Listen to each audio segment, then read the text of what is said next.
Dan hari-hari ini roh antisemitisme atau anti-Yahudi sedang menguat di seluruh dunia.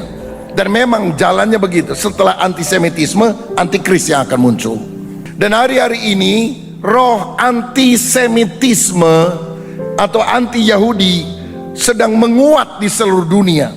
Setelah antisemitisme, antikris yang akan muncul.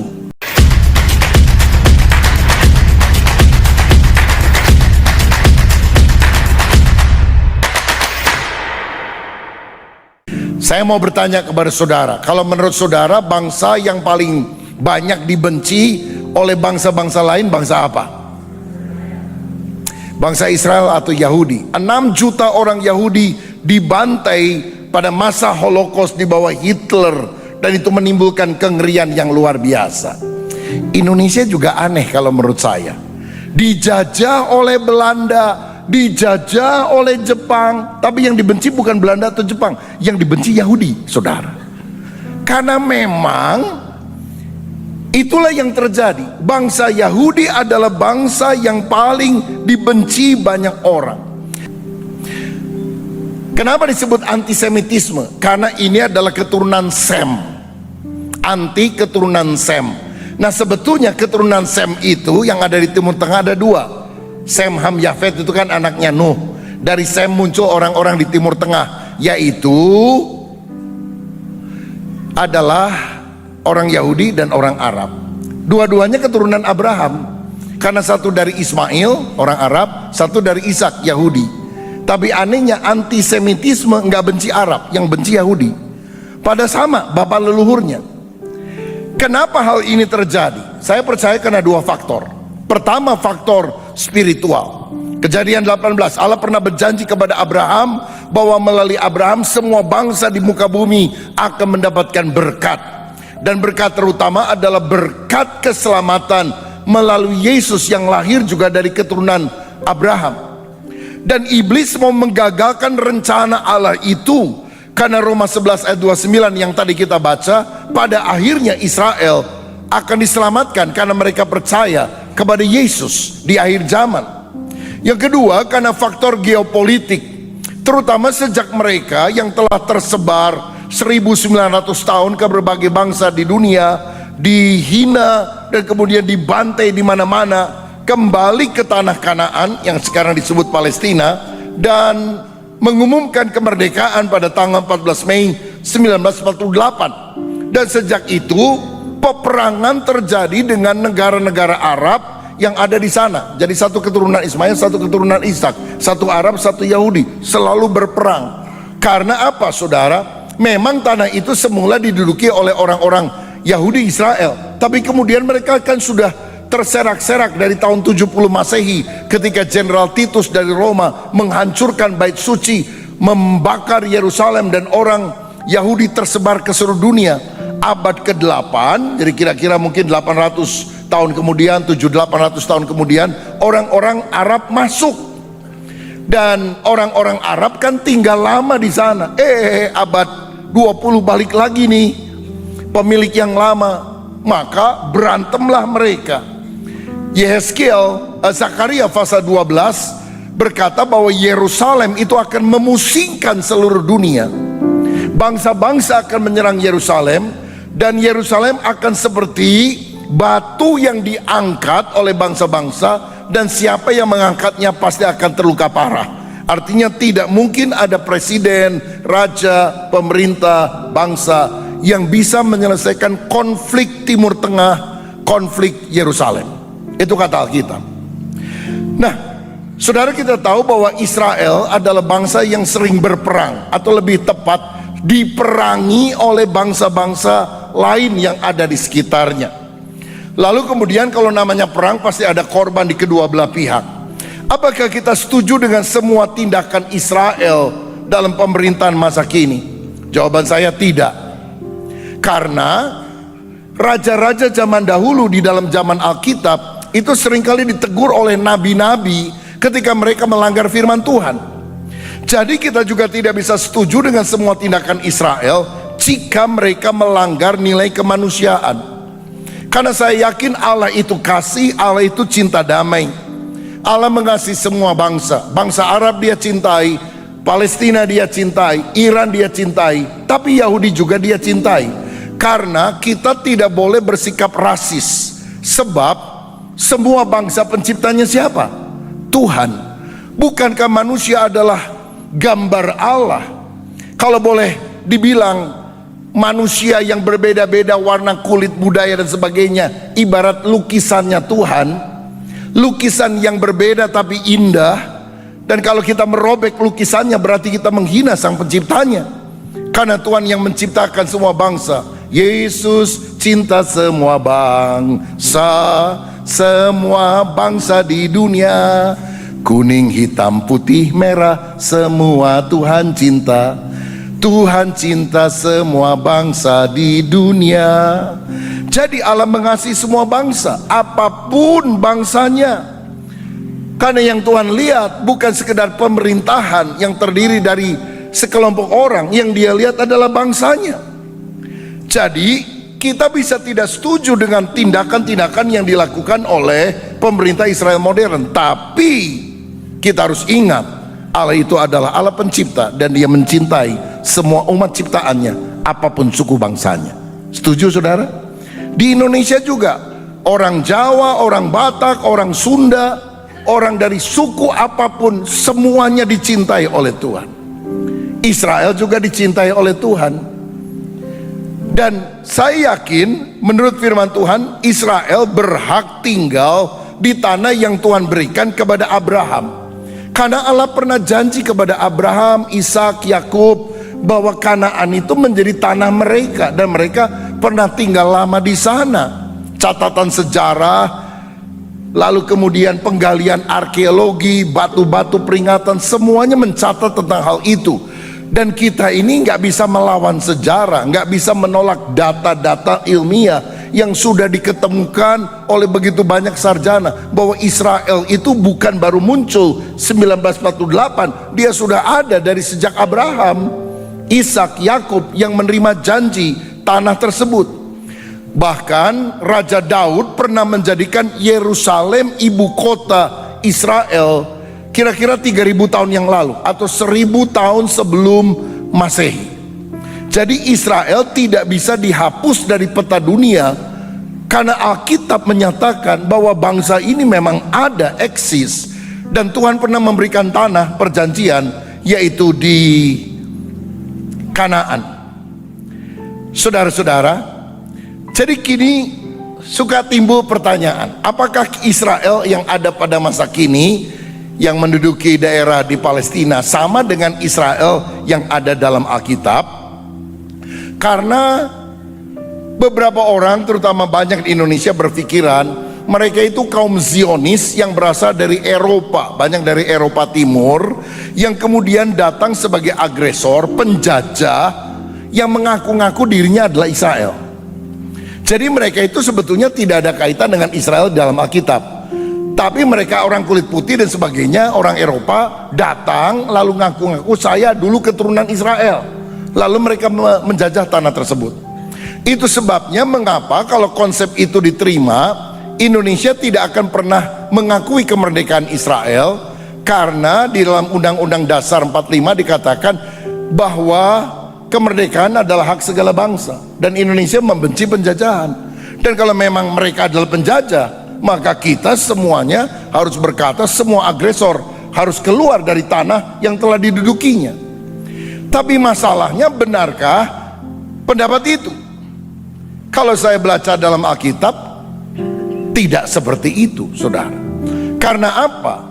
Saya yakin Israel masa kini itu ada kontinuitas dengan Israel masa lalu, atau lebih cocoknya Israel masa lalu punya kontinuitas, kebersinambungan dengan Israel pada masa kini. Karena 3 kesamaan. Pertama, kesamaan bahasa. Orang Yahudi zaman dulu ngomongnya bahasa apa? Ibrani. Walaupun kemudian karena udah terserak kemana-mana, bahasanya menjadi bahasa yang mati dan sebagainya, tapi sekarang dihidupkan kembali. Vocabulary-nya lebih banyak, tapi dasarnya bahasa Yahudi. Yang kedua, budayanya. Kalau saudara baca budaya yang ada di dalam perjanjian lama dengan budaya-budaya yang mereka lakukan sampai hari ini, itu kan mirip-mirip, saudara-saudara. Bahkan ketika terserak ke seluruh dunia, budaya Yahudi itu dibawa oleh orang Yahudi kemanapun mereka berada. Lagi pula secara agama mereka dari dulu adalah Yudaisme. Mereka percaya kepada Taurat. Bagi mereka agama nabi yang terbesar adalah Musa dan bukan Isa. Sampai sekarang mereka mengakui nabi terbesar bagi mereka adalah Musa, dan mereka masih menantikan Mesias. Dan mereka tidak percaya bahwa Yesus adalah Mesias. Jumlah orang Kristen yang ada di Israel lebih sedikit daripada jumlah orang Islam atau umat Yahudi, Yudaisme yang ada di Israel. Jadi kita tidak bisa bilang Israel ini Kristen, karena sebetulnya bangsa Yahudi itulah yang membunuh Yesus di atas kayu salib, bukan? Bersama dengan pemerintahan Roma. Tetapi kalau kita mau objektif, karena kesamaan bahasa, kesamaan budaya, kesamaan agama, maka kita tahu bahwa Israel masa kini itu adalah kelanjutan dari Israel masa lalu. Dan mereka adalah bangsa yang telah kembali ke tanahnya. Ini disebut sebagai aliyah, kembali ke tanah perjanjian yang Tuhan berikan kepada Abraham. Mereka balik, ada yang dari Eropa, dari Rusia, ada orang yang baliknya dari Afrika, ada yang dari Ethiopia di Afrika, ada yang dari India, Pakistan, di Asia. Jadi tidak melulu dari Eropa. Makanya kita tahu, kita bilang aku kumpulkan engkau dari keempat penjuru angin, karena Israel engkau adalah bangsa yang kupilih dan kukasihi. Nah, kalau Tuhan sudah ngomong gitu, Dia sang pencipta, apa yang kita bisa lakukan sebagai manusia? Iri? Tentu tidak bisa, karena Allah itu adalah Allah yang berdaulat. Jadi kita ikuti saja apa yang merupakan kemauannya Tuhan. Dan sebetulnya kembalinya Israel ke tanah perjanjian adalah anomali sejarah, keanehan dalam sejarah. Dan ini terjadi hanya karena intervensi atau campur tangan ilahi. Yesaya 37 memang pernah menubuatkan, Nabi dibawa ke sebuah lembah yang penuh dengan tulang-tulang kering. Dan Tuhan bertanya, apakah mungkin tulang kering, tengkorak di mana-mana bisa hidup kembali? Yeskiel berkata, ya Tuhan, hanya Engkau yang tahu. Lalu dia bilang, bernubuatlah, lepaskan firman, hai tulang-tulang, jadilah hidup kembali. Lalu tulang mulai bersatu, ruah nafas Allah, mengalir kembali. Mereka menjadi tentara yang sangat besar. Ini bicara soal pemulihan Israel, dan sudah terjadi di dalam dua aspek ini. Pertama, pemulihan nasional sudah terjadi karena sejak 1948 mereka merdeka. Tapi yang kedua yang belum terjadi, yang kita doakan segera terjadi, pemulihan spiritual, supaya mereka percaya kepada Yesua atau Yesus, kita sebutnya Yesua. Dan kalau mereka percaya kepada Yesua, itu tandanya akhir zaman, kedatangan Kristus sudah sangat singkat. Karena semua bangsa akan dilawat oleh Tuhan, revival. Tapi yang terakhir, yang paling sulit, yang paling keras adalah Israel akan bertobat. Kalau orang Yahudi percaya Yesus, percaya Yesua, itu gak lama lagi Yesusnya datang. Jadi itu tanda zaman yang paling jelas, dan mungkin dalam kategori paling akhir, bahwa sebelum Yesus datang, Israel akan diselamatkan. Saudara-saudara, kita lihat yang ketiga, Israel dan gereja. Bagaimana hubungannya? Ada tiga pandangan yang berbeda hubungan Israel and the church dan gereja. Pertama, disebut separation theology. Jadi teologi pemisah, terbagi. Ada yang disebut dual covenant, perjanjian, ada dua perjanjian yang berbeda. Menurut pandangan ini, ada dua jalur keselamatan yang Tuhan berikan kepada umatnya. Yang pertama, kepada orang Yahudi melalui hukum Taurat. Kalau mereka taati hukum Taurat, mereka selamat. Yang kedua, untuk orang non-Yahudi termasuk kita orang Indonesia, adalah melalui Kristus, percaya Yesus, selamat. Saya tidak percaya pendapat pertama ini, karena saya sangat percaya jalan keselamatan cuma satu, bukan dua. Yesuslah satu-satunya jalan keselamatan. Akulah jalan kebenaran dan hidup. Tidak seorang pun sampai kepada Bapa kecuali melalui Yesus. Tetapi yang kedua, ini yang paling atau lebih banyak penganutnya daripada yang nomor satu, namanya replacement theology, teologi pengganti. Jadi begini, memang Israel adalah umat pilihan Allah, tapi mereka menolak Yesus, mereka menyalibkan Yesus. Karena itu diganti oleh gereja yang adalah Israel rohani. Dan karena itu Israel sekarang sudah bukan umat pilihan Allah. Itu cuma sejarah masa lalu. Sekarang umat pilihan Allah adalah gereja Tuhan, kita yang percaya kepada Yesus. Akibatnya pada masa depan Israel secara suku bangsa tidak akan dipulihkan, tidak akan diselamatkan. Israel akan dilupakan oleh Allah selama-lamanya. Nah, tetapi masalahnya firman Tuhan yang tadi telah kita baca berkata, "Engkau hambaku, aku telah memilih engkau dan tidak menolak engkau." Roma 11 berkata ayat 2, Allah tidak menolak umatnya yang dipilihnya. Ayat yang ke-26, seluruh Israel akan diselamatkan. Ayat 29, sebab Allah tidak menyesali kasih karunia dan panggilannya. Allah pernah berjanji kepada Abraham bahwa melalui keturunannya semua bangsa diberkati. Memang keturunan Abraham dalam hal ini Israel, bangsa tegar tengkuk, berdosa dan mengalami hukuman Allah yang sangat berat, saudara, dibenci oleh bangsa-bangsa. Tapi pada akhirnya dia akan dipulihkan. Sebab kalau Allah membatalkan janjinya dengan Abraham, apa dasarnya Allah tidak akan membatalkan janjinya kepada kita?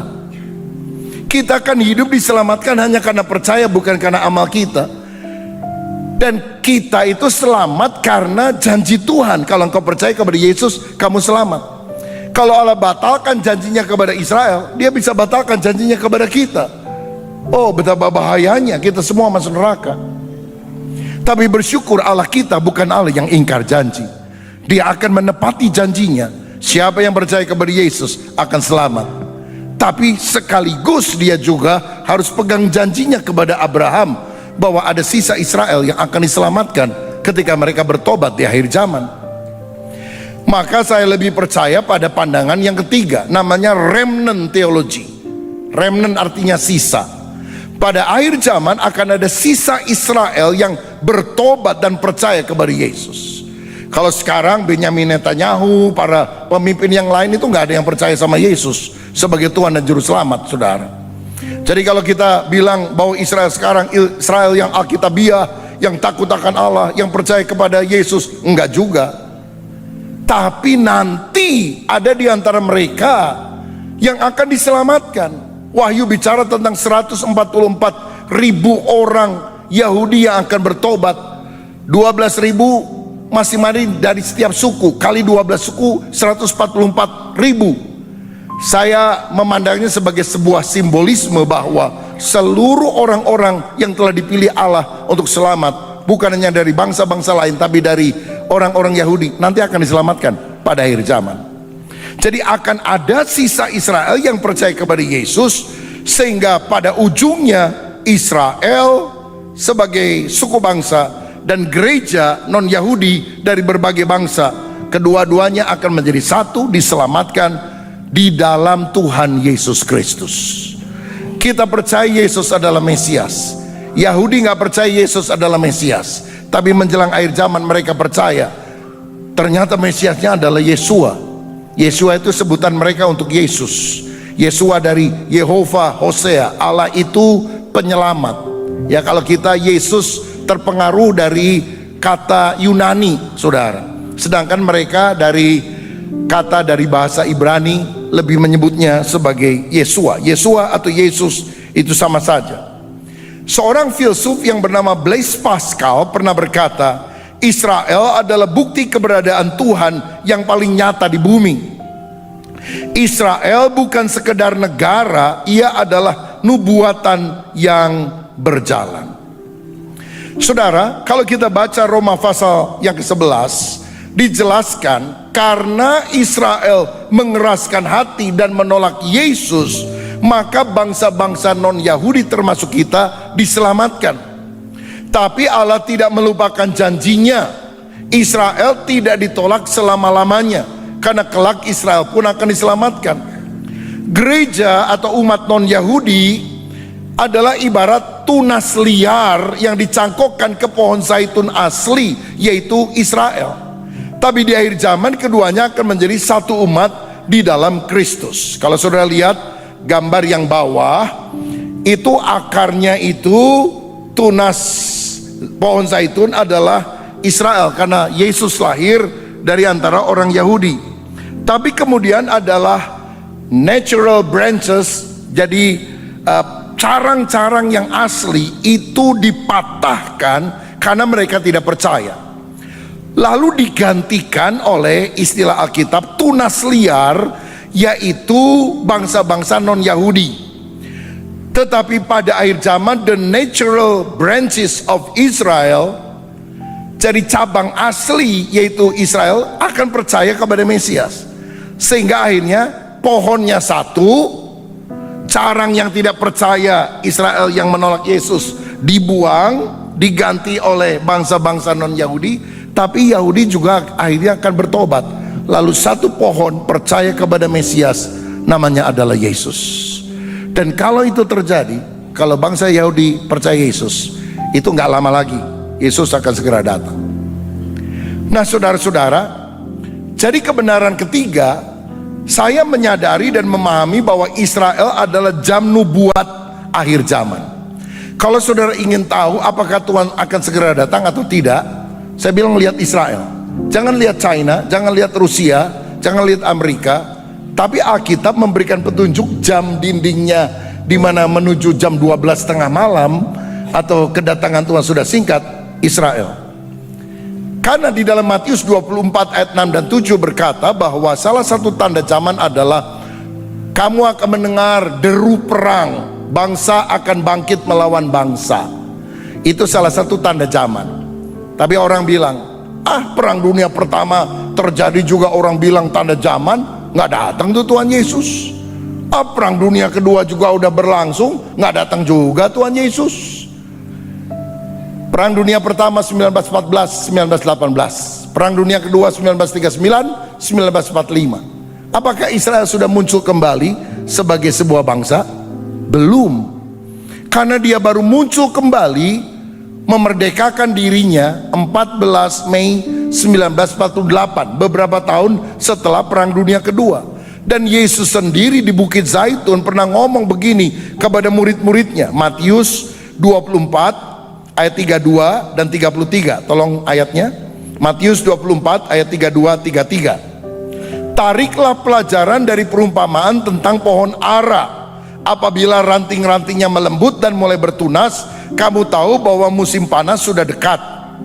Demikian juga jika kamu melihat semuanya ini, ketahuilah bahwa waktunya sudah dekat, sudah di ambang pintu. Tuhan bilang, kamu harus tahu waktu kedatanganku sudah dekat, sudah di ambang pintu, kalau pohon ara mulai bertunas. Dan pohon ara ini gambaran daripada Israel. Kalau Indonesia pohon beringin, saudara-saudara. Kalau ini pohon ara. Perang dunia satu, perang dunia kedua, pohon ara belum bertunas. Tetapi setelah 1948 sampai sekarang, itu pohon ara sudah bertunas. Jadi ketika mulai terjadi peperangan di mana-mana dan Israel mulai dilibatkan, jarum jam menuju angka 12 malam sudah mulai bergerak.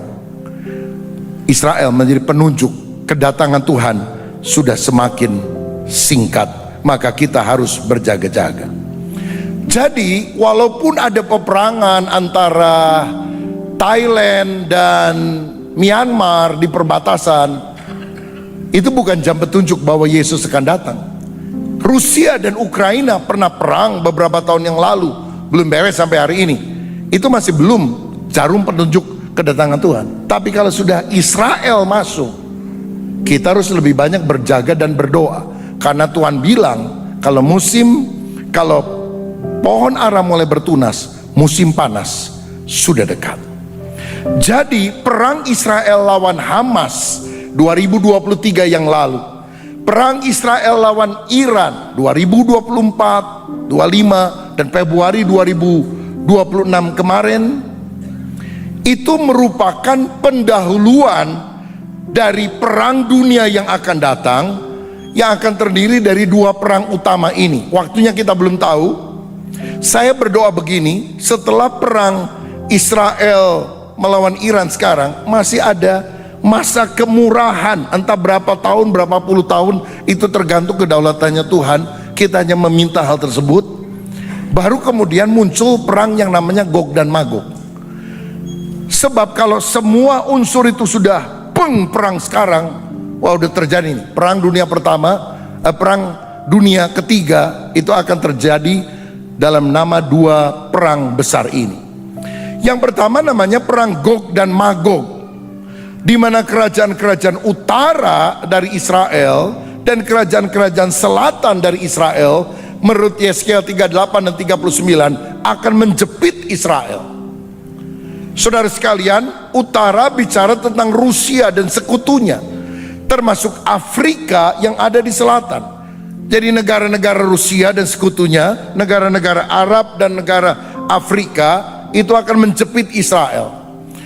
Dan Yesaya 38 ayat 5 berkata, salah satu sekutu daripada Gog dan Magog, yaitu Rusia dan sekutunya, disebutkan Persia, Iran. Itu akan menyerang Israel. Jadi begini, dari ayat itu saya menangkap bahwa walaupun Ali Khamenei dan banyak pemimpin-pemimpin lain itu udah mati semuanya, tetapi Iran tetap tidak akan pro kepada Israel, tidak akan pro kepada Israel, tidak akan pro kepada Amerika. Perangnya akan berhenti dulu, entah berapa lama. Tetapi rezim yang berusaha digulingkan tidak berhasil digulingkan, karena mereka tetap akan benci kepada Amerika dan Israel. Mereka akan lebih pro kepada Rusia. Buktinya apa? Yesaya 38 ayat 5, nanti akan ada perang Gog Magog, Rusia akan turun menyerang Israel, dan salah satu yang menjadi sekutu Rusia adalah Persia atau Iran. Nah, pada waktu perang besar Gog dan Magog itu, Yahweh yang akan menolong Israel secara supranatural. Tampaknya Amerika tidak akan lagi menolong. Kalau kemarin kan dia tolong waktu bantu lawan Iran, tampaknya ke depan tidak akan menolong. Tetapi Tuhan akan menghujani pasukan dari utara dan selatan yang menjepit Israel itu dengan hujan api dan belerang, dengan gempa bumi yang dahsyat. Orang akan saling tikam satu dengan yang lain. Banyak bencana alam yang supranatural, yang di luar logika itu akan terjadi, sehingga pasukan yang menyerbu Israel akan kalah. Mayat mereka akan dikubur 7 bulan, dan senjata mereka akan dikubur selama 7 tahun menurut Yesaya pasal 39. Dan setelah perang besar itu, ada jeda beberapa tahun, akan muncul satu perang pamungkas namanya perang Harmagedon. Wahyu 16 ayat 12. Ini antara barat yang dipimpin oleh antikristus dengan negara-negara timur yang akan datang 200 juta. Pasti China ikut, karena nggak mungkin ada negara bisa kirim pasukan sampai 200 juta kalau China nggak ikut perang. Ini akan diawali oleh pemerintahan antikristus selama 7 tahun, Daniel 9 ayat 27, di mana antikristus akan membuat perjanjian damai dengan Israel, dan Israel akan membangun kembali bait Allah dan memberikan persembahan korban di bait Allah.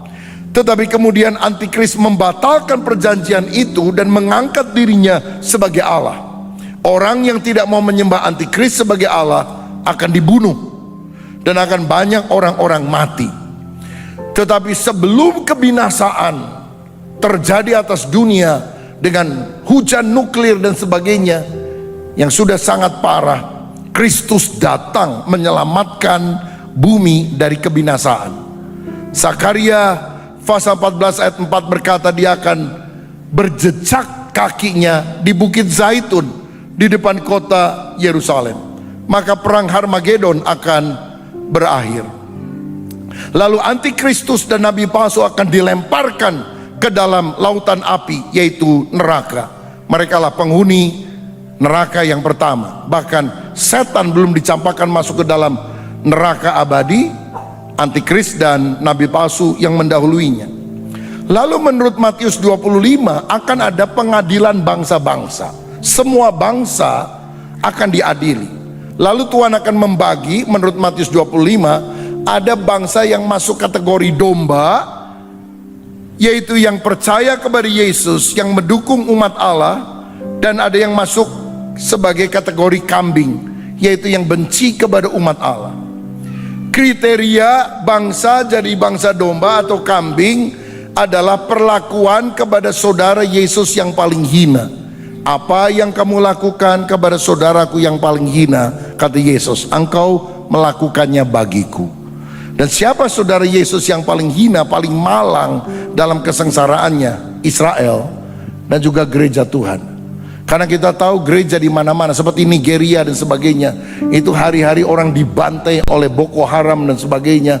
Banyak orang mati. Gereja mengalami penindasan. Di Indonesia juga ribuan gereja sudah ditutup, dirusak, dihancurkan, dibakar. Dan kalau ada bangsa yang selalu benci kepada dua umat Allah ini, mereka akan jadi bangsa kambing yang dibinasakan selamanya oleh Tuhan. Mengerikan, saudara. Tetapi bangsa yang mengasihi umat Tuhan akan masuk dalam kerajaan 1000 tahun dan tidak binasa. Makanya kita perlu berdoa supaya bangsa Indonesia, kalau nggak semuanya, setidaknya ada remnant, sisa-sisa orang percaya yang masih berdoa, Tuhan kasihanilah bangsa kami. Kami berdoa pulihkan bangsa kami. Karena kalau kita lihat gelagatnya, bangsa Indonesia bisa masuk jadi bangsa kambing loh, saudara. Dan bukan bangsa domba. Ini istilah Alkitab ya. Tapi kita berdoa supaya revival terjadi. Karena kalau revival terjadi, kambing jadi domba, dan Tuhan akan membawa kita masuk dalam kerajaan 1000 tahun. Nah saudara-saudara, kita tahu bahwa hari-hari ini dikumandangkan two-state solution, solusi dua negara. Biar di Palestina itu ada dua negara deh, Israel sama Palestina. Dan Indonesia mendukung hal tersebut. Secara manusia, saya juga berpikir mungkin itu solusi yang tampaknya baik. Tapi kembali kita harus lihat apa yang Allah bilang. Dan waktu saya lihat ayatnya agak ngeri juga, saudara. Karena Yoel 3 ayat 2 berkata demikian, Aku akan mengumpulkan segala bangsa dan akan membawa mereka turun ke lembah Yosafat, maksudnya Harmagedon. Aku akan berperkala dengan mereka di sana mengenai umatku dan milikku sendiri Israel. Oleh karena mereka mencerai-beraikannya ke antara bangsa-bangsa dan membagi-bagi tanahku. Tuhan bilang, orang yang mencerai-beraikan Yahudi ke bangsa-bangsa, termasuk Hitler dan sebagainya, aku yang akan menghakimi. Dan siapa yang membagi-bagi tanahku, aku yang akan menghakimi. Wah, kalau lihat ayat ini repot juga di saudara. Kalau kita bilang udah dibagi dua saja, Tuhan bilang aku lawan kamu, kamu bagi-bagi, berani, aku yang akan menghakimi kamu. Jadi saya percaya ada solusi untuk perdamaian di Timur Tengah, di Palestina.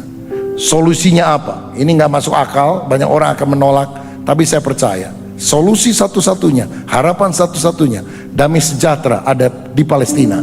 Kalau Yesus turun jadi raja di Palestina, baru damai sejahtera akan dibawa oleh sang raja damai ini. Yang keempat, Israel, kerajaan milenium dan kerajaan kekal. Ketika Yesus datang dari sorga ke bumi, dia akan menjadi raja.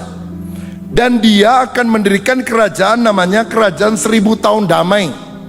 Semua bangsa setiap tahun pada kerajaan 1000 tahun akan datang ke Yerusalem setiap hari raya Pondok Daun, the Feast of Tabernacle atau Sukkot dalam bahasa Ibrani. Itu biasanya bulan September, Oktober. Dan bangsa yang tidak mengirim utusan ke sana nggak akan ada hujan, ada hukuman Allah di bangsa tersebut. Jadi waktu Yesus datang nggak langsung kiamat. Tetap ada bangsa-bangsa seperti sekarang, tapi pusat kerajaannya adalah di Yerusalem yang ada di Palestina. Makanya saya bilang, Palestina hanya bisa damai kalau Yesus yang jadi raja di sana. Dan setan akan diikat 1000 tahun menurut Wahyu 20 ayat 2. Setelah masa 1000 tahun yang penuh dengan damai sejahtera, di mana memang masih ada orang-orang berdosa tapi akan ditindas dengan kebenaran Allah. Maka di ujung iblis dilepaskan sebentar dan dia akan memperdaya banyak orang untuk melawan Allah. Inilah yang disebut perang Gog dan Magog bagian kedua. Tapi kemudian semua pemberontak akan dimasukkan ke dalam neraka. Lalu langit dan bumi ini akan lenyap karena nyala api, diganti oleh langit dan bumi yang baru, tidak ada dosa. Dan itulah kerajaan Allah yang kekal sampai selama-lamanya. Ibu kotanya apa? Yerusalem baru yang turun dari sorga. Kalau kerajaan 1000 tahun fisik di bumi, ibu kotanya Israel, ibu kotanya Yerusalem di Palestina. Tapi nanti kalau semuanya sudah berubah, langit ini nggak ada, bumi ini nggak ada, diganti dengan langit dan bumi baru, ibu kotanya diimpor dari sorga, namanya Yerusalem baru. Orang percaya Yesus sekarang kalau mati masuk sorga di belakang langit biru. Tapi nanti kita akan turun dari sorga dan memerintah di dalam kerajaan 1000 tahun, di dalam kerajaan kekal yang namanya langit baru dan bumi baru. Mungkin bagi banyak orang ini terlalu abstrak. Nggak apa-apa, karena memang belum terjadi. Kita membahas ayat Alkitab yang sudah pernah terjadi aja kadang-kadang masih agak bingung, apalagi yang belum terjadi. Tapi sebagai hamba Tuhan saya mau menyampaikan apa yang akan terjadi di depan kita. Karena Alkitab adalah firman Allah, bisa memberitahu apa yang terjadi masa lalu, masa kini, dan masa yang akan datang. Sehingga kita lebih berjaga-jaga karena kedatangan Tuhan sudah sangat singkat.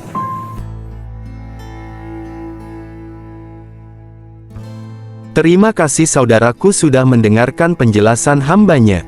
Jika ada pertanyaan atau pernyataan silahkan isi di kolom komentar. Mari kita perdalam lagi mengenai perspektif Alkitab tentang akhir zaman dan apa yang kita harus lakukan sebagai orang percaya. 1. Pengantar. Dalam perspektif Alkitab, akhir zaman bukan sekadar peristiwa dramatis yang melibatkan bencana dan kehancuran, tetapi juga merupakan puncak dari rencana keselamatan Allah bagi umat manusia.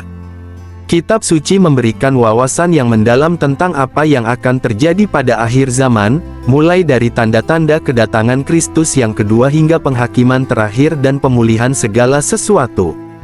2. Tanda-tanda kedatangan Kristus. Yesus sendiri menjelaskan beberapa tanda akhir zaman dalam Matius 24, Markus 13, dan Lukas 21.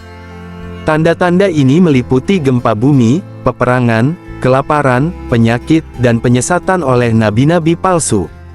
Ia menegaskan bahwa bangsa akan bangkit melawan bangsa, dan kerajaan melawan kerajaan, Matius 24 ayat 7. 3. Peran Israel dalam akhir zaman. Alkitab juga menunjukkan peran penting bangsa Israel dalam akhir zaman. Dalam Roma 11, Paulus menjelaskan bahwa keselamatan bangsa-bangsa lain tidak memungkiri rencana Allah bagi Israel. Kitab Wahyu juga merujuk pada peran khusus 144.000 orang dari 12 suku Israel. 4. Kedatangan Antikristus. Salah satu elemen yang menonjol dalam akhir zaman adalah munculnya Antikristus, tokoh yang melawan Allah dan menyesatkan banyak orang. 2 Tesalonika 2 ayat 3-4 menggambarkan Antikristus sebagai manusia durhaka yang akan menempatkan dirinya sebagai Allah. 5. Masa kesusahan besar. Wahyu 7 ayat 14 menyebutkan masa kesusahan besar, suatu periode penderitaan luar biasa yang belum pernah terjadi sebelumnya. Periode ini digambarkan sebagai waktu ujian iman yang sangat berat bagi mereka yang percaya kepada Kristus. 6. Kedatangan Kristus yang kedua. Kedatangan Yesus yang kedua adalah inti dari akhir zaman menurut Alkitab. Ia akan datang dengan kemuliaan dan kekuatan besar, seperti yang dijelaskan dalam Wahyu 19 ayat 11-16. Kedatangannya akan diiringi oleh penghancuran kuasa jahat dan penghakiman dunia. 7. Pengangkatan orang percaya. 1 Tesalonika 4 ayat 16-17 menjelaskan bahwa orang-orang percaya akan diangkat untuk bertemu Tuhan di awan-awan. Pandangan ini sering disebut sebagai rapture, meskipun waktu dan sifat pastinya masih diperdebatkan oleh berbagai tradisi Kristen. 8. Penghakiman akhir. Setelah kedatangan Kristus yang kedua, akan ada penghakiman terakhir. Wahyu 20 ayat 11-15 menggambarkan takhta putih besar, di mana semua orang akan dihakimi berdasarkan apa yang tertulis dalam kitab kehidupan. 9. Kebangkitan orang mati. Alkitab mengajarkan kebangkitan tubuh bagi orang benar dan orang jahat. Daniel 12 ayat 2 menyatakan bahwa banyak dari antara orang-orang yang telah tidur di dalam debu tanah akan bangun, sebagian untuk memperoleh hidup yang kekal, sebagian untuk mengalami kehinaan dan kengerian yang kekal. 10. Pemisahan domba dan kambing. Matius 25 ayat 31-46 menggambarkan Kristus sebagai hakim yang memisahkan manusia menjadi dua kelompok, seperti gembala memisahkan domba dari kambing. Orang benar akan menerima kehidupan kekal, sedangkan orang jahat akan dihukum. 11. Langit dan bumi baru. Wahyu 21 ayat 1-4 memberikan gambaran tentang langit dan bumi baru, di mana Allah akan tinggal bersama umatnya.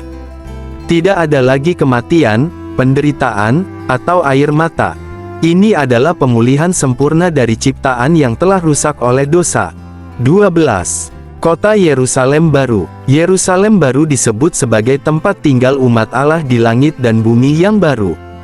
Wahyu 21 ayat 10-27 menggambarkan kota ini dengan keindahan yang tak terbayangkan, penuh dengan kemuliaan Allah. 13.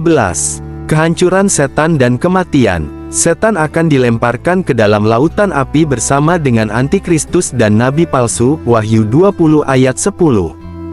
Kematian dan dunia orang mati juga akan dihancurkan. Wahyu 20 ayat 14.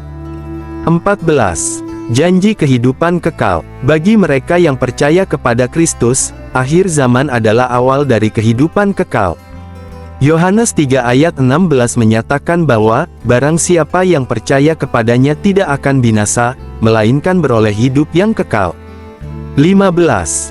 Penggenapan nubuat-nubuat. Akhir zaman juga akan menjadi penggenapan semua nubuat dalam Alkitab. Misalnya, nubuat dalam Yesaya, Yehezkiel, Daniel, dan Wahyu semuanya menunjuk pada rencana Allah yang sempurna untuk memulihkan dunia. 16. Panggilan untuk berjaga-jaga. Yesus berulang kali menekankan pentingnya berjaga-jaga dan siap menghadapi akhir zaman. Matius 24 ayat 42-44. Ini adalah panggilan untuk hidup dengan iman dan ketaatan setiap hari. 17. Injil harus diberitakan. Matius 24 ayat 14 menegaskan bahwa Injil Kerajaan harus diberitakan ke seluruh dunia sebelum akhir zaman tiba. Ini menunjukkan peran misi gereja dalam rencana Allah. 18. Waktu yang tidak diketahui. Tidak ada seorang pun yang tahu hari atau jam akhir zaman, kecuali Bapa di surga. Matius 24 ayat 36. Hal ini mengingatkan umat percaya untuk tidak berusaha menentukan waktu secara spesifik. 19. Pentingnya hidup kudus. 2 Petrus 3 ayat 11-12 mengajarkan bahwa, karena segala sesuatu akan berlalu, umat percaya harus hidup kudus dan saleh, menantikan kedatangan hari Allah. 20. Kesimpulan, akhir zaman dalam Alkitab bukanlah sesuatu yang harus ditakuti, melainkan diharapkan dengan sukacita oleh mereka yang percaya kepada Kristus. Ini adalah saat ketika Allah menyatakan kemenangannya atas dosa, kejahatan, dan kematian, membawa umatnya ke dalam kemuliaan kekal. Dalam harapan ini, umat percaya dipanggil untuk hidup dengan iman, ketaatan, dan pengharapan yang teguh. Inti kehidupan orang percaya di akhir zaman adalah menanti kedatangan Tuhan yang kedua kali. Sadar atau tidak, kehidupan kita sebenarnya hanyalah sedang menunggu kedatangan Tuhan. Segala sesuatu akan selesai ketika Tuhan datang. Kedatangan Tuhan itu bisa terjadi dalam dua peristiwa. Pertama adalah kedatangan yang bersifat universal seperti yang dijanjikan oleh Tuhan sendiri bahwa pada akhir zaman, Dia akan datang kembali dengan cara yang sama seperti ketika Dia naik ke surga. Kisah Para Rasul 1 ayat 10-11. Ketika mereka sedang menatap ke langit waktu Ia naik itu, tiba-tiba berdirilah dua orang yang berpakaian putih dekat mereka, dan berkata kepada mereka, "Hai orang-orang Galilea, mengapakah kamu berdiri melihat ke langit? Yesus ini, yang terangkat ke sorga meninggalkan kamu, akan datang kembali dengan cara yang sama seperti kamu melihat dia naik ke sorga." Peristiwa kedua yang juga bisa disebut dengan kedatangan Tuhan adalah yang bersifat pribadi, yaitu melalui kematian. Saat kematian datang maka kehidupan kita sebagai manusia di dunia ini pun berakhir. Manusia di dunia ini hanyalah sedang menantikan hal tersebut terjadi. Entah yang mana dulu akan terjadi, kita tidak pernah tahu. Keduanya sama-sama tidak ada yang tahu dengan pasti bila mana itu terjadi. Tidak seorang pun tahu kapan kematian akan datang, sebab kematian tidak memandang tua muda, kaya miskin, sehat ataupun sakit. Kematian bisa datang kapan saja. Demikian pula dengan kedatangan Tuhan yang kedua kali.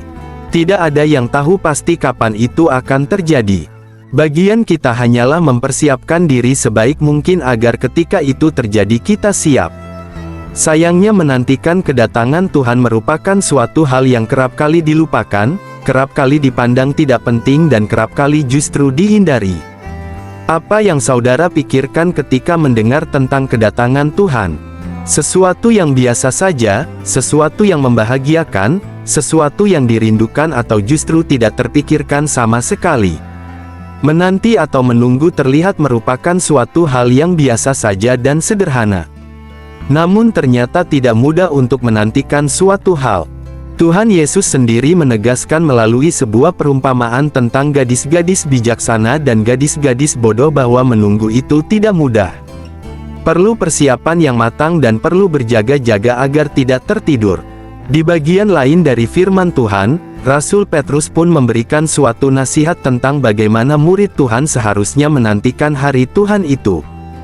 Dalam 2 Petrus 3 ayat 1-10 Petrus berbicara soal menantikan hari Tuhan. Petrus menegaskan bahwa dia sudah banyak memberi pengertian dan peringatan, namun yang paling utama adalah soal tidak mudahnya untuk menanti kedatangan Tuhan. Apa kendala dalam menanti kedatangan Tuhan? 2 Petrus 3 ayat 3-4 yang terutama harus kamu ketahui ialah, bahwa pada hari-hari zaman akhir akan tampil pengejek-pengejek dengan ejekan-ejekannya, yaitu orang-orang yang hidup menuruti hawa nafsunya. Kata mereka, di manakah janji tentang kedatangannya itu? Sebab sejak bapa-bapa leluhur kita meninggal, segala sesuatu tetap seperti semula, pada waktu dunia diciptakan. Akan selalu ada orang yang mengatakan bahwa sudah sejak dulu berita kedatangan Tuhan itu dikatakan, tetapi sampai sekarang belum juga datang. Bahkan keraguan itu mungkin saja mulai merasuki diri kita. Kita mulai bertanya benarkah Tuhan akan datang segera? Atau kita lengah sehingga tidak berjaga-jaga? Tetapi, sekalipun akan ada pengejek atau orang yang meragukan kedatangan Tuhan, tetaplah hidup dalam penantian itu. Orang yang meragukan kedatangan Tuhan adalah orang yang meragukan firman Tuhan di mana pada akhirnya mereka akan binasa sebagai orang fasik ayat 5-7. Hidup orang yang tidak percaya akan kedatangan Tuhan dan tidak mempersiapkan diri akan berujung kepada penyesalan yang tidak berujung. Ada 3 hal yang perlu kita ingat saat menghadapi keraguan akan kedatangan Tuhan. 1. Waktu Tuhan itu berbeda dengan waktu kita. 2 Petrus 3 ayat 8, akan tetapi, saudara-saudaraku yang kekasih, yang satu ini tidak boleh kamu lupakan, yaitu, bahwa di hadapan Tuhan satu hari sama seperti 1000 tahun dan 1000 tahun sama seperti satu hari. Kita merasa lama karena menggunakan ukuran waktu kita dan bukan ukuran waktu Tuhan. Akhir zaman dimulai dari zaman Yesus. Ketika dia naik ke surga dan berjanji akan kembali maka saat itulah akhir zaman di mana kita menantikan dia datang kembali. Maka saat ini 2022 menurut ukuran waktu manusia adalah 2022 tahun, tetapi di hadapan Tuhan baru 2 hari karena bagi Tuhan satu hari sama dengan 1000 tahun. Bukti dari ayat tersebut adalah umur Adam yang tidak mencapai 1000 tahun, artinya di hadapan Tuhan Adam mati pada hari yang sama ketika dia jatuh dalam dosa. Kejadian 2 ayat 16-17, lalu Tuhan Allah memberi perintah ini kepada manusia, semua pohon dalam taman ini boleh kau makan buahnya dengan bebas. Tetapi pohon pengetahuan tentang yang baik dan yang jahat itu, janganlah kau makan buahnya, sebab pada hari engkau memakannya, pastilah engkau mati. Apakah Adam mati pada hari itu juga? Secara ukuran manusia tidak, sebab Adam masih hidup bahkan beranak cucu. Tetapi di hadapan Tuhan, Adam mati pada hari itu juga, sebab umur Adam tidak mencapai 1000 tahun yang artinya tidak mencapai 1 hari di hadapan Tuhan. Kejadian 5 ayat 5, jadi Adam mencapai umur 930 tahun, lalu ia mati. Pelajaran apa yang bisa kita tarik dari hal ini? Waktu kita sangat singkat, Tuhan bisa datang kapan saja. Oleh karena itu, hiduplah seolah-olah Tuhan akan datang esok hari dan hari ini adalah kesempatan terakhir bagi kita untuk mempersiapkan diri. Bentengi hati dan pikiran kita dengan pengertian ini, waktunya singkat. Dengan mindset seperti inilah para rasul dan bapak gereja menjalani kehidupannya sehingga mereka menjadi sangat militan dalam pekerjaan Tuhan, sebab dalam pikiran mereka, tidak ada waktu lagi, Tuhan segera datang. 2. Tuhan tidak lalai menepati janjinya. 2 Petrus 3 ayat 9, Tuhan tidak lalai menepati janjinya, sekalipun ada orang yang menganggapnya sebagai kelalaian, tetapi ia sabar terhadap kamu, karena ia menghendaki supaya jangan ada yang binasa, melainkan supaya semua orang berbalik dan bertobat. Janji manusia mungkin saja bisa diingkari, namun janji Tuhan pasti tergenapi. Sebab jika Tuhan ingkar janji maka dia bukanlah Tuhan. Penundaan kedatangan Tuhan hanyalah bentuk kesabaran Tuhan agar semakin banyak orang yang diselamatkan. Tetaplah percaya bahwa hari Tuhan akan datang, gunakan kesempatan yang ada untuk kita hidup benar di hadapan Tuhan dan memberitakan kabar baik agar semakin banyak orang mengenal Tuhan. Sambil menanti kedatangan Tuhan, beritakanlah kabar baik. Menunggu dengan sikap pasif akan membuat kita bosan, tetapi jika diisi dengan suatu kegiatan, maka menunggu menjadi terasa menyenangkan. Jika kita ingin Tuhan cepat datang, beritakanlah kabar baik bagi sebanyak mungkin orang. 2 Petrus 3 ayat 11-12, jadi, jika segala sesuatu ini akan hancur secara demikian, betapa suci dan salehnya kamu harus hidup yaitu kamu yang menantikan dan mempercepat kedatangan hari Allah. Pada hari itu langit akan binasa dalam api dan unsur-unsur dunia akan hancur karena nyalanya. Memberitakan kabar baik sekarang bisa dilakukan dari rumah, yaitu dengan menggunakan media sosial kita untuk memberitakan tentang Tuhan. Tidak selalu harus menyampaikan ayat, tetapi dengan menyampaikan prinsip-prinsip kebenaran firman yang dapat menerangi dunia maya yang gelap. Namun jangan sampai kita juga hanya terlihat rohani di media sosial tetapi di kehidupan nyata justru menjadi batu sandungan. Bangunlah keintiman dengan Tuhan dalam kehidupanmu di dunia nyata kemudian impartasikan itu melalui media sosialmu untuk menjangkau lebih banyak orang lagi. 3. Hari Tuhan datang seperti pencuri. Hal ketiga yang perlu kita ingat saat mulai meragukan kedatangan Tuhan adalah bahwa hari Tuhan itu datang seperti pencuri. Seperti pencuri ini bukan hanya bicara soal tidak ada yang tahu atau tiba-tiba. Tetapi ini juga mengingatkan kita bahwa segala sesuatu yang kita miliki di dunia ini akan hilang lenyap tak berbekas. Tidak ada yang abadi di dunia ini, termasuk persoalan dan masalah hidup kita pun pasti akan ada akhirnya. 2 Petrus 3 ayat 10, tetapi hari Tuhan akan tiba seperti pencuri. Pada hari itu langit akan lenyap dengan gemuruh yang dahsyat dan unsur-unsur dunia akan hangus dalam nyala api, dan bumi dan segala yang ada di atasnya akan hilang lenyap. Oleh karena itu, jangan fokus kepada dunia ini, tetapi kejarlah kasih karunia dan pengenalan akan Tuhan. 2 Petrus 3 ayat 17-18, tetapi kamu, saudara-saudaraku yang kekasih, kamu telah mengetahui hal ini sebelumnya. Karena itu waspadalah, supaya kamu jangan terseret ke dalam kesesatan orang-orang yang tak mengenal hukum, dan jangan kehilangan peganganmu yang teguh. Tetapi bertumbuhlah dalam kasih karunia dan dalam pengenalan akan Tuhan dan Juru Selamat kita, Yesus Kristus. Baginya kemuliaan, sekarang dan sampai selama-lamanya. Fokuskan hidup kita pada kasih dan pengenalan akan Tuhan Juru Selamat kita. Jangan fokus pada dunia ini, sebab dunia ini bisa mengecewakan dan menyakitkan kita. Segala sesuatu yang ada dalam dunia ini akan pergi meninggalkan kita, hanya Tuhanlah yang akan selalu setia. Berpeganglah pada Yesus. Jikalau engkau mulai lelah, mulai bosan, beban hidupmu berat, datang pada Yesus. Dia mengerti hidupmu, biarkanlah Dia memulihkan hidupmu sehingga engkau bisa kembali berfokus untuk menantikan kedatangan Tuhan. Inilah inti kehidupan orang percaya di akhir zaman. Selamat merenungkan. Tuhan Yesus memberkati. Amin.